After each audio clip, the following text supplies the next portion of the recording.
you guys about a night that I had recently. Like most nights, it started with a morning. You know how that's kind of typical. And on this morning in question, I woke up and I decided my day is not going to end. I am not going to go to bed until I kiss a boy. I was holding for applause, but that's fine. I'm very brave. So the morning turned into an afternoon. You know how that happens as well. And that's where our story begins with Eric, who I did not kiss. Now, Eric and I, we met on Bumble. We'd arranged for a Tinder date. General poll of the crowd, do you guys tend to find like an Eric with a C more trustworthy and capable of love? Yeah. Let me do the second part. Or an Eric with a K. C.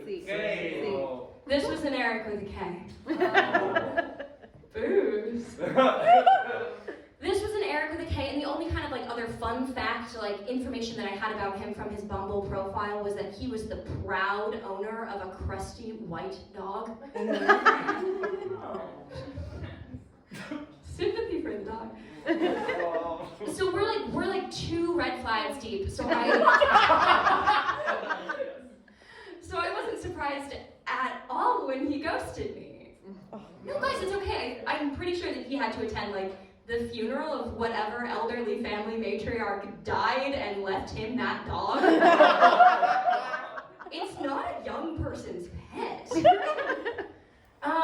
But nevertheless, I persisted. I was also talking to this guy on Bumble named Andrew, who I did not kiss. And you guys know how on dating apps you can either have like a lot of like fun facts and information about yourself to kind of like try and woo people in with your personality, or you can have abs. Andrew had abs. This is where you learn that Eric with a K did not have abs because his bio had the fun fact.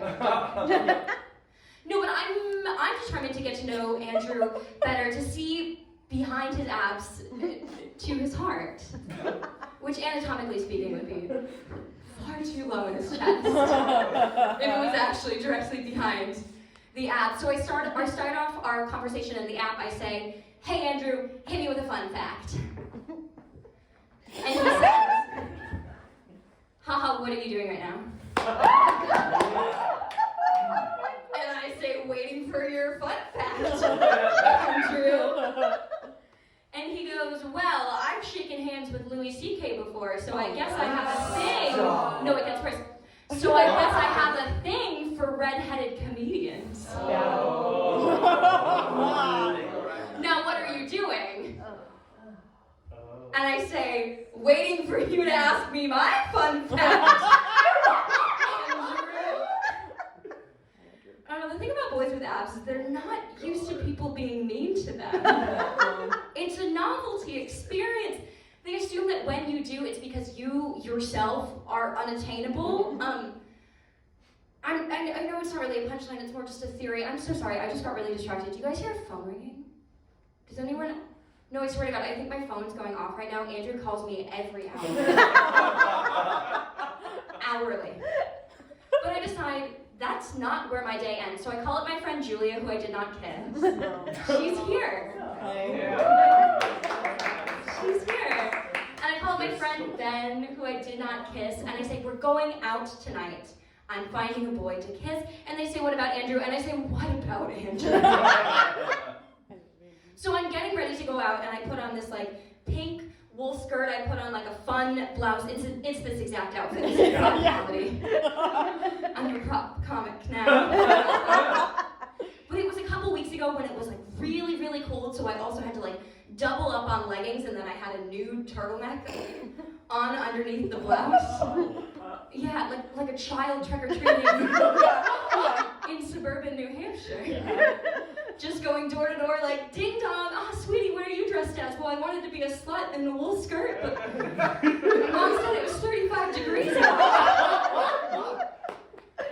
So we get to our first bar of the night. That's a hint, there'll be more. We get to our first bar of the night around like 12:30, and it is empty. Why is it empty? It's empty because it smells weird. Oh, intrigue. Why does it smell weird? Not the perfume I ordered for myself. Packages in my building get stolen at an alarming rate, and it never arrived.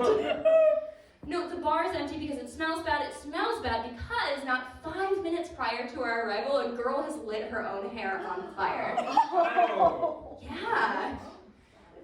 What? So I decide we should kind of treat our losses like patches of singed hair and just cut them. That one's just for me. But we're not going home. The night's not ending.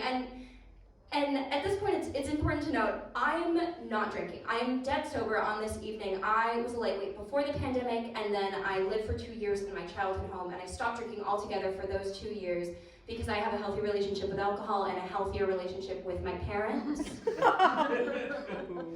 So my tolerance is now much like Eric with a K, it's weak and scrawny.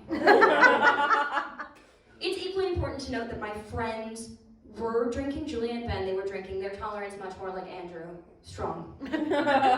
Muscular tolerances.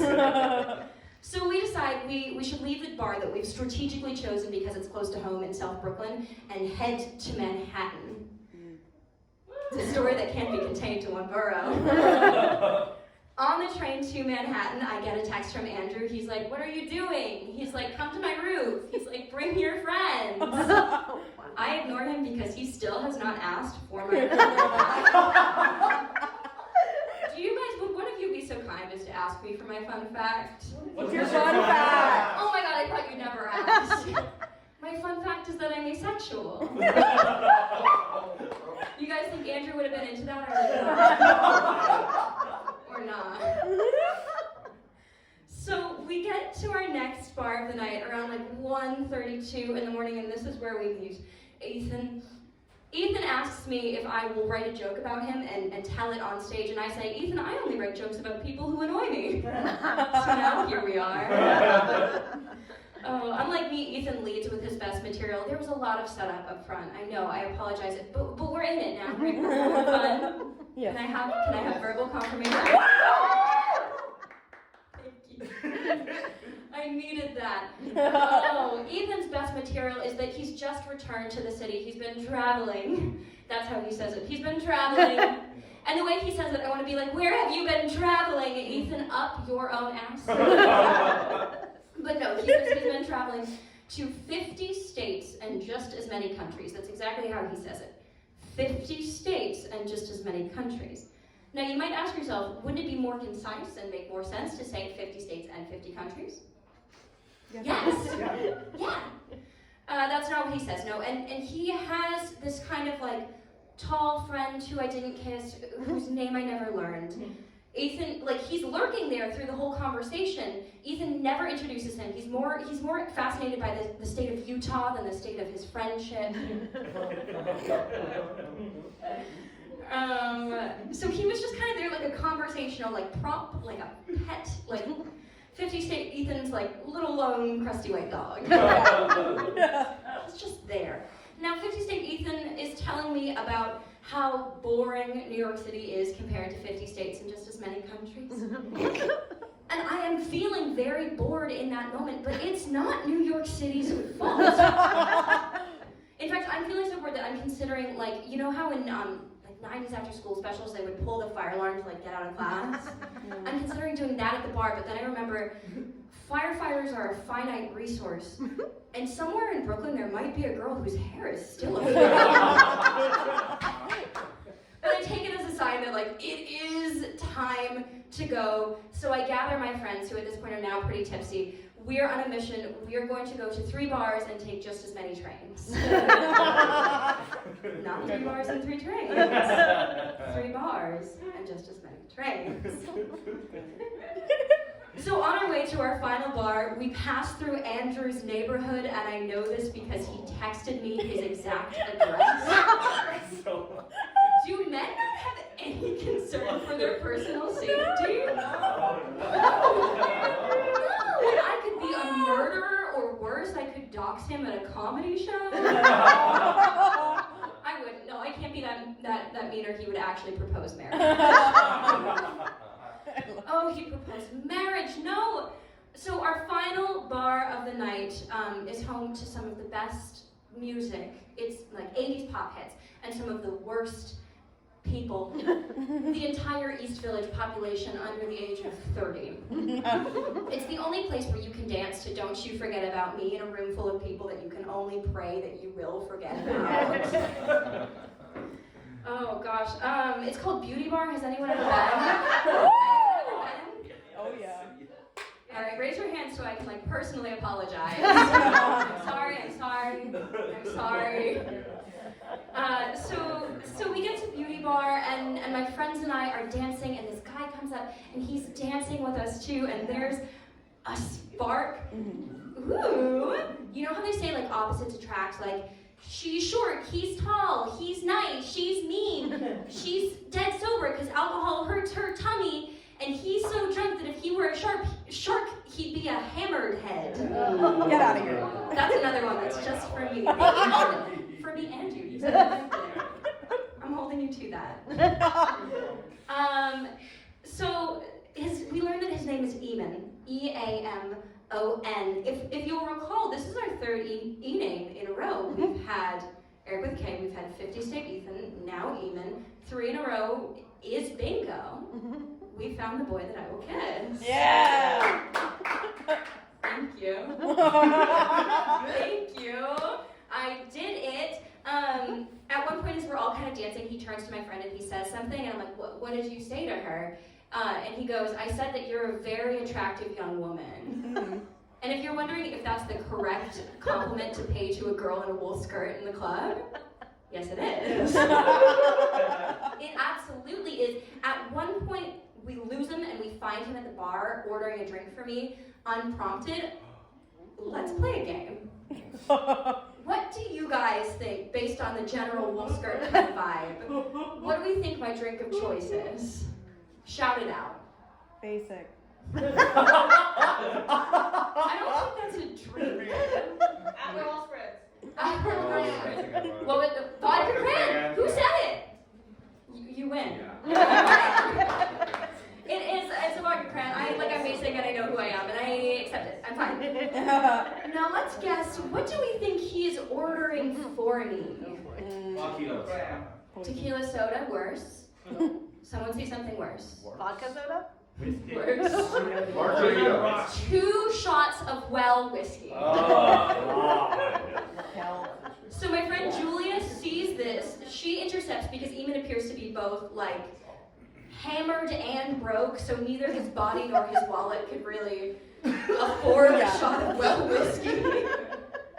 So Julia shoots one back. She hands the other one to my friend Ben, who's already pretty gone. Goes, I don't want this. Goes dead in the eyes and shoots it back. It's kind of how I feel every time Andrew calls on the hour, like ring ring. I don't want this. Hello. So we're dancing. Dancing turns to kissing. My friends are in the corner actively cheering. Andrew is somewhere in the East Village alone on his roof. Just alone. And he somehow found a beer in the mix of all of this, and so as we're dancing and he's spinning me, every time he lifts his arm to spin, a trickle of beer kind of falls down my face like a German christening. That's not a real thing, I made it up for the joke. Ask 50 State Ethan, he's been there. He's been there. And then Eamon turns to me and he says, your friends are cool, but we're going to fuck later. And I'm confused for 2 reasons. The first being, those are not mutually exclusive statements. Like, the coolness of my friends has nothing to do with the second part of that sentence. And also, we're not. Like, I'm wearing so many layers, and it is 3 in the morning. It will be daybreak before I can so much as expose a tit. Also, my fun fact is that I'm asexual. And so at this point, I walk away because I lose Julia, and I'm not about to be ghosted twice in one night. Remember Eric with a K? It was like 10 minutes ago. But when I return, he looks at me and he goes, I just really wanted you. And I go, I know, but what you just did was the sexual equivalent of going to order me a drink under the assumption that I would both want a drink and that the drink that I would want would be a shot of well whiskey. Oh wait, you did do. And then he goes, he looks kind of like a kicked puppy while doing this, like a crusty white dog mourning the death of its owner. He goes, I just wish I'd known sooner. And then he sulks off into the night. I know. He sulks off into the night, never to be seen again. And I take this as my sign to leave. I collect my now drunk friends. It's time to go home before anyone that's consumed a shot of well whiskey makes a whiskey sour in the bar bathroom. It's a visual, isn't it? But I'm not feeling discouraged because if you'll recall, I did achieve my goal. And I think it's not bad to leave the bar at 4 in the morning with beer in your hair, because the alternative is leaving the bar at midnight because your hair is on fire.